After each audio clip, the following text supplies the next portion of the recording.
네, 우리는 계속해서 예수님의 행적에 대해서 보고 있습니다. 오늘은 어린이의 축복에 대해서 보려고 합니다.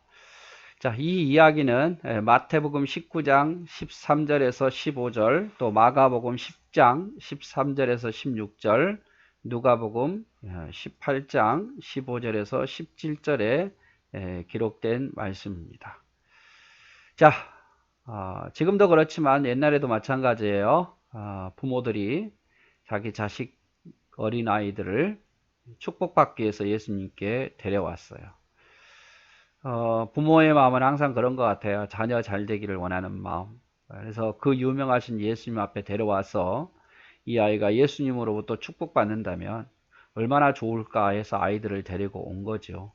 근데 그 아이들이 한두 명이면 괜찮은데 많은 부모들이 아이들까지 막 끌고 오는 거예요. 그 당시에도 그랬습니다. 제사장에게 또 선지자에게 축복받기 위해서 부모들이 또 아이들을 데려오는 경우가 많은데 예수님은 더더욱이 그랬겠죠. 그래서 아이들이 데려오고 아이들이 너무 많아지니까 이제 제자들이 만류한 거죠. 더 이상 데려오지 마십시오. 아이들을 데려오지 마십시오. 이유는 여러 가지 있었겠죠. 예수님이 너무 피곤하셔요. 그리고 그 당시에 아이 중심이 아니라 어른 중심이었죠. 아이는 숫자에도 들어가지 않았으니까. 그래서 또 아이는 또 힘이 없고 연약해 보이고 어른에 비해서. 그래서 제자들이 아이 오는 것을 금지시켰어요. 아이들을 데려오지 말라고 말하죠. 그때 예수님께서 마태복음 19장 14절 말씀에 예수께서 이르시되 어린 아이들을 용납하고 내게 오는 것을 금하지 말아라. 천국이 이런 사람의 것이니라 하시고 제자들을 책망하시면서 애들 오는 것을 막지 말아라. 오히려 천국은 이런 사람의 것이다 라고 말씀하시면서 예수님께서는 이렇게 어린아이들을 가까이 하셨다 그 말이에요. 그 당시에 어린아이는 천대받고 별로 도움도 안 되는 그런 상황이었지만 예수님께서는 오히려 이렇게 연약한 자 어린아이들을 더 가까이 하셨다 그 말이에요. 그래서 어린이의 특징은 힘이 없죠. 그렇죠. 어른처럼 힘도 없고 뭐 돈도 없고 아무런 도움이 안 되는 경우가 많죠. 그래서 오히려 투자가 돼야 되는 도움이 필요한 존재예요. 그래서 아마 제자들이 어린아이 오는 것을 만류했던 것 같아요. 그러나 예수님 말씀하십니다. 천국은 이런 자의 것이다. 천국은 이런 자의 것이다. 이렇게 말씀하십니다. 천국은 이런 자의 것이다.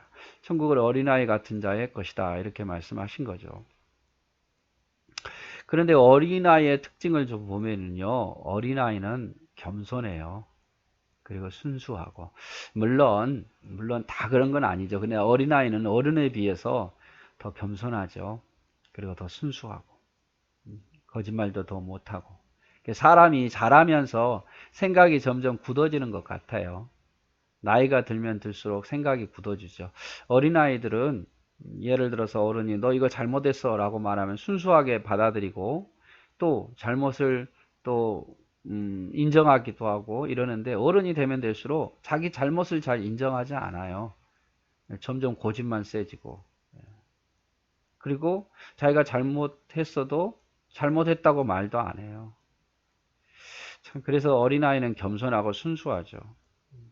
그래서 예수 믿는 사람들은 늘 어린아이 같아야 돼요. 하나님 앞에 늘 잘못을 인정할 수 있는 사람이 돼야지 핑계 대면 안 돼요. 하나님 저는 이래서 이럴 수밖에 없었어요 라고 말하고 마치 죄에 앉은 것처럼 그렇게 침이 떼고 있어서는 안 돼요. 예수님께서 말씀하시죠. 마가복음 10장 15절 16절에 보면 내가 진실로 진실로 너에게 이르노니 누구든지 하나님의 나라를 어린아이 같이 받들지 않는 자는 결단코 그곳에 들어가지 못하리라 하시고 그 어린아이들을 안고 그들 위에 안수하시고 축복하셨더라 라고 표현합니다. 어린아이 같이 받들지 않는 자 어린아이 같이 받들지 않는 자 바로 신실함이죠. 겸손함이고.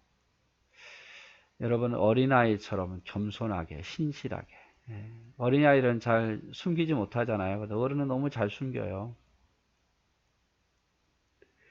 그래서 우리 신앙생활 하는 사람들은요, 악한 영과 싸워야지 서로 형제 안에 서로 싸우면 안 돼요, 여러분. 어린아이들 보세요. 싸웠다가도 금방 풀어지잖아요. 근데 어른들 보세요, 어른들. 한번 싸우면 철천지 원수가 되잖아요. 참 이럴 때 보면은 참 예수 믿는 것이 때로는 믿는 사람들을 보면서 부끄러울 때가 많아요. 세상 사람들은요, 싸우잖아요. 그래도 어떤 이득에 따라서 술 한잔 하면서 뭐 하면서 우리 내가 잘못했다 이렇게 풀어버리는데 왠지 교회 다니는 사람은 한번 꽁하면 그냥 끝까지 꽁하는 그런 모습 너무 부끄러워요. 그냥 내가 내 잘못이다 내 탓이다 라고 하면 되고 내가 먼저 손 내밀면 되는데 그게 안 돼요. 맨정신에 싸워서 그랬는지 모르겠지만 그런데 우리는 형제자매들과 싸워서는 안 됩니다, 여러분. 악한 영과 싸워야 돼요. 하나님이 가장 마음 아파하는 것은 교회 안에서 예수 믿는 사람들끼리 서로 싸우는 거예요. 우리의 싸움은 우린 서로 의지하고 서로 섬기고 서로 도와줘야 할 사람들이지 우리의 싸움은 악한 영과 싸우는 거예요. 사단과 싸워야 되죠. 그리고 사랑이 넘쳐야 돼요. 섬김이 넘쳐야 되고 우리 예수 믿는 사람들은 사랑이 넘치고 섬김이 넘치고 그래서 오늘 이야기는 이제 많은 사람들이 자기 집안에 있는 어린아이들을 막 예수님 앞에 데려오니까 너무 많아지니까 그나마 예수님은 또 병 고치는 일도 해야 되고 말씀도 가르쳐야 되는데 어린아이까지 데려와서 막 서로 축복받겠다고 데려오니까 제자들이 금하죠. 어린아이들을 데려오지 말라. 제자들의 마음이 나빠서 그랬겠습니까? 그러나 예수님께서는 이것에 대해서 뭔가를 가르쳐 주고 싶은 거죠. 어린아이 오는 것을 금하지 말라 하시면서 어린아이 같이 섬기지 아니하면 결단코 천국에 이를 수 없다라고 말해요. 어린아이 같이 섬기죠. 그리고 어린아이 같이 섬긴다는 것이 무엇인가? 이게 가장 중요한 거예요. 어린아이 같이 섬긴다는 거. 여러분 한번 생각해 보십시오. 어린아이 같이 섬긴다는 거. 어린아이들이 섬기면 순수하잖아요. 그리고 어린아이의 모습들은 진실하고 순수하고 겸손하고 그래서 높은 자의 모습이 아닌 낮은 자의 모습으로 섬기는 거. 어린아이 같이 섬겨야 하나님이 기뻐하는 모습이라는 사실을 기억하고 항상 우리는 사랑하고 용서하고 또 낮아지고 그런 모습으로 서로 섬기어서 하늘나라에서 큰 자가 되기를 바랍니다. 네, 사랑하고 축복합니다.